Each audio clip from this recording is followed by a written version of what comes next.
Hello bull trackers दोस्तों, पिछले trading video में हमने देखा कि कैसे आप प्रॉपर रिस्क मैनेजमेंट और पोजीशन साइजिंग को यूज़ करके अपनी स्ट्रैटेजी की प्रॉफिटेबिलिटी को बढ़ा सकते हैं। अगर आपके स्ट्रैटेजी की एक्यूरेसी कम भी है तब भी उसे आप सिग्निफिकेंटली इम्प्रूव कर सकते हैं। और आज हम आपके लिए लेकर आए हैं एक नई ट्रेडिंग स्ट्रैटेजी एंजल वन के एसोसिएशन से, क्योंकि हम दोनों कंपनीज का विजन है कि हमारे क्लाइंट्स और व्यूअर्स प्रॉपर रिस्क मैनेजमेंट और डिसिप्लिन के साथ ट्रेड करें।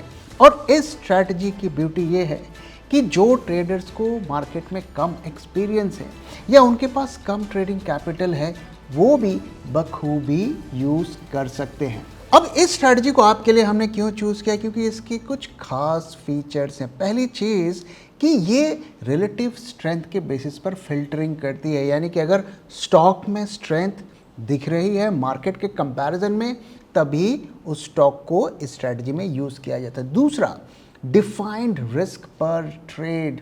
तो आप पहले से ही कैलकुलेट कर लेते हैं कि कितना स्ट्रैटेजी में रिस्क है, उसके बेसिस पर आप ट्रेड करते हैं। रिस्क रिवॉर्ड रेशियो भी अच्छा होता है, 1:2 का हम यूज़ करते हैं। और इसकी ज़ीरो कॉम्प्लेक्सिटी है इस स्ट्रैटेजी को एग्जीक्यूट करने में, तो कोई कॉम्प्लिकेटेड पैरामीटर्स या कैलकुलेशंस आपको नहीं करने हैं। बेसिक चार्टिंग को यूज़ करके भी आप यूज़ कर सकते हैं। और एक और अच्छी बात इसमें यह है कि इसकी होल्डिंग पीरियड कम है, 3 to 7 डेज, और इसमें हम जो नॉइस होता है उसको निकाल कर ही स्टॉक को पिक करते हैं। अब आइए समझते हैं कि ये स्ट्रैटेजी काम कैसे करती है। तो इसमें 3 स्टेप्स को आपको फॉलो करना पड़ेगा। पहला कि ब्रॉडर मार्केट की स्ट्रेंथ को चेक करना है, क्योंकि अगर मार्केट ही नहीं परफॉर्म करेगा तो आपके स्टॉक कैसे परफॉर्म करेंगे। तो एक जो आपने बड़ा वेरिएबल था उसे अपने फेवर में कर लिया। दूसरा, stock setup identification on daily charts.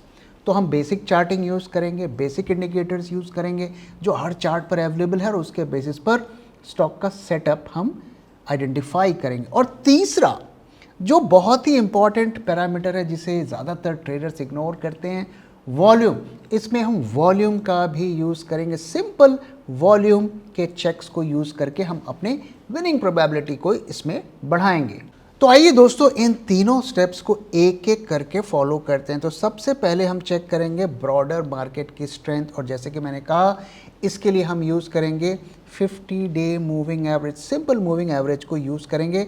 अगर निफ्टी 50 डे मूविंग एवरेज से ऊपर है तभी हम लॉन्ग साइड की ट्रेड को बनाएंगे। तो जैसा कि आप देख सकते हैं, हम आ चुके हैं एंजल वन के प्लेटफॉर्म में, जहां आज हम यूज़ कर रहे हैं उनका ट्रेड वन फीचर। और आपके साथ मैं शेयर करना चाहता हूं कि एंजल वन ने ट्रेड वन को पहले से काफ़ी ज़्यादा रिफाइन किया है। तो जैसा कि आप देख सकते हैं, इस विंडो में निफ्टी का प्राइस 50 डे मूविंग एवरेज से ऊपर है, यानी कि हमारा सिस्टम हमें अलाउ कर रहा है कि अभी हम लॉन्ग जा सकते हैं स्टॉक्स के बेसिस पर। लेकिन प्रश्न ये उठता है कि किन स्टॉक्स पे लॉन्ग जाएं, स्टॉक्स को कैसे आइडेंटिफाई करें। तो अब आइए हम सेकंड स्टेप की तरफ चलते हैं कि कैसे स्टॉक्स को फिल्टर करें। तो इसके लिए हम 2 कॉमनली यूज्ड इंडिकेटर को यूज़ करेंगे। तो पहला 21 डे एक्सपोनेंशियल मूविंग एवरेज, यानी कि EMA।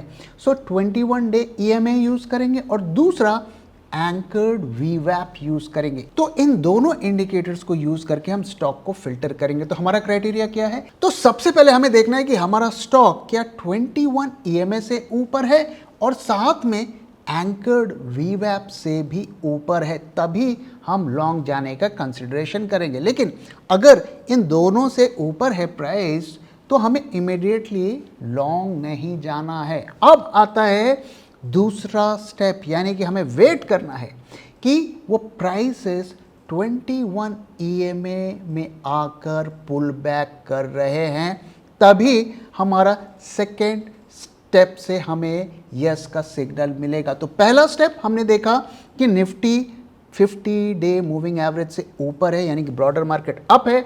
सेकंड स्टेप है कि जहां पर स्टॉक का प्राइस इन दोनों इंडिकेटर्स से ऊपर है और इसके बाद स्टॉक्स पुल बैक होकर 21 डे मूविंग एवरेज पर आ रहे हैं, तो हमारे दोनों स्टेप्स क्लियर हो गए। लेकिन हमें हड़बड़ी नहीं करनी है और इस वक्त बाय नहीं करना है।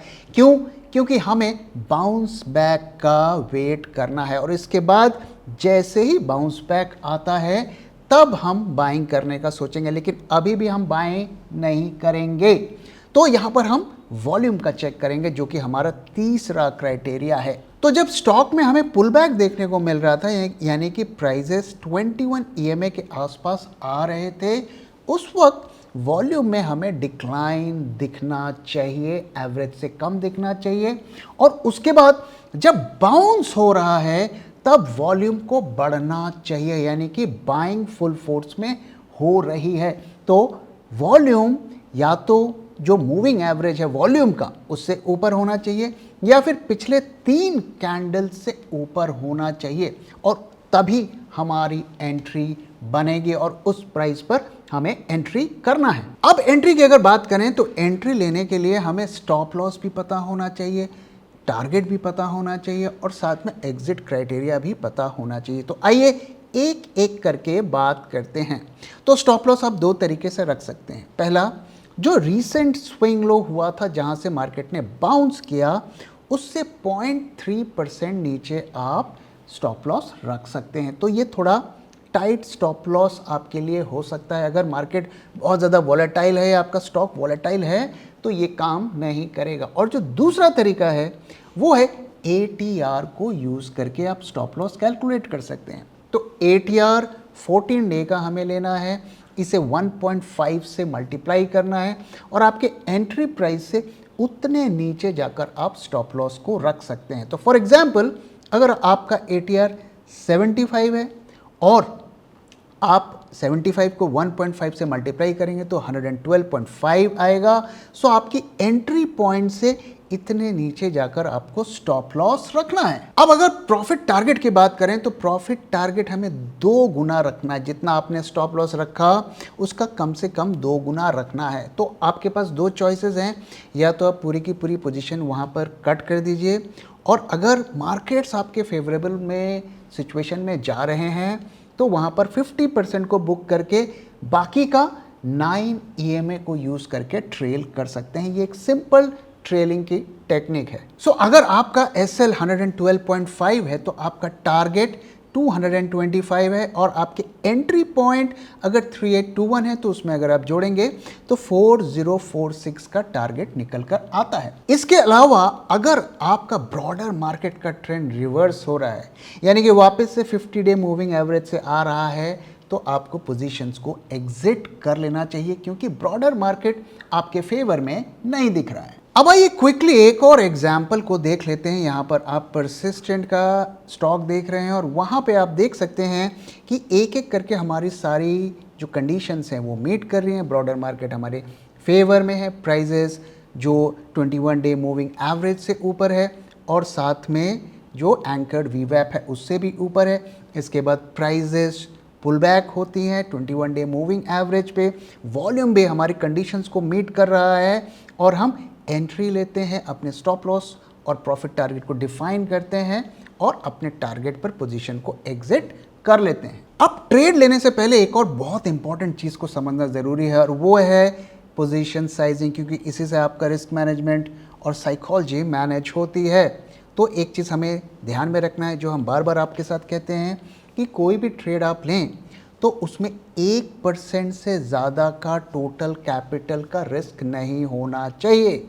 और कितने शेयर्स हमें खरीदने हैं उसको कैलकुलेट करने का फॉर्मूला होता है कैपिटल इंटू 1% डिवाइडेड बाई जो SL होता है, जितना आपका SL होता है। साथ में एक और चीज़ जाननी ज़रूरी है कि कोई भी ट्रेड आप करें, अगर आपके पास कैपिटल कम भी हो, कम से कम 15,000 का ट्रेड हमें करना चाहिए, तभी कुछ मीनिंगफुल प्रॉफिट आप कमा पाएंगे। उससे कम के ट्रेड में, छोटे जो ट्रेड होते हैं कुछ दिनों के, उसमें बहुत ज़्यादा प्रॉफिट नहीं बन पाता है। एक और चीज़ जो हम कहते हैं वो है कि किसी भी एक ट्रेड में 40% से ज़्यादा का कैपिटल आपका नहीं लगना चाहिए और कभी भी 80% कैपिटल एक बार में डिप्लॉयड नहीं होने चाहिए, 20% का बफर हमें हमेशा रखना चाहिए। तो आइए पोजीशन साइजिंग को एक सिंपल एग्जांपल से समझ लेते हैं। तो मान लीजिए आपके पास 1 लाख का टोटल कैपिटल है, तो उसका 1% से ज़्यादा का आपको रिस्क नहीं लेना है, यानी कि 1000 का रिस्क आपको रखना है मैक्सिमम। और अगर आपका स्टॉप लॉस 112.5 का है तो कितनी क्वांटिटी आपको लेना है? तो 1000 को आप 112.5 से डिवाइड करेंगे, यानी कि 8 शेयर्स आपको लेना है। और आपका इन्वेस्टमेंट कितना हो रहा है? 30,568, यानी कि 1 लाख में से 30,000 से ज़्यादा का आप इन्वेस्ट कर रहे हैं, 30% का रिस्क ले रहे हैं, लेकिन आप अपने स्टॉप लॉस के हिसाब से पोजीशन बना रहे हैं। और यही पोजीशन साइजिंग का पावर है। तो दोस्तों आपने देखा कि सिंपल इंडिकेटर्स को यूज़ करके, प्रॉपर रिस्क मैनेजमेंट और पोजीशन साइजिंग को यूज़ करके भी आप प्रॉफिटेबल इन्वेस्टर और ट्रेडर बन सकते हैं। कोई ज़रूरत नहीं है बड़े बड़े इंडिकेटर्स और कॉम्प्लेक्स स्ट्रैटेजीज़ को यूज़ करने के लिए। और इस तरीके की स्ट्रैटेजी अगर आप डिसिप्लिन से एग्जीक्यूट करेंगे तो कम कैपिटल होने के बावजूद और कम ट्रेडिंग एक्सपीरियंस होने के बावजूद भी आप प्रॉफिट कमा सकते हैं। तो दोस्तों अगर इस तरीके की और भी स्ट्रैटेजीज़ आप सीखना चाहते हैं, जानना चाहते हैं, तो कमेंट करके मुझे बताइए। और इससे रिलेटेड कोई भी क्वेश्चन है तो कमेंट सेक्शन में पोस्ट करिए, हम कोशिश करेंगे कि आपको सही रिस्पांस देने का। तो दोस्तों इसी के साथ इस वीडियो को मैं यहाँ पे ख़त्म कर रहा हूँ। वीडियो कैसा लगा जरूर बताइएगा, अपना फीडबैक भी शेयर करना मत भूलिएगा। Thank you very much for watching and thank you for your time.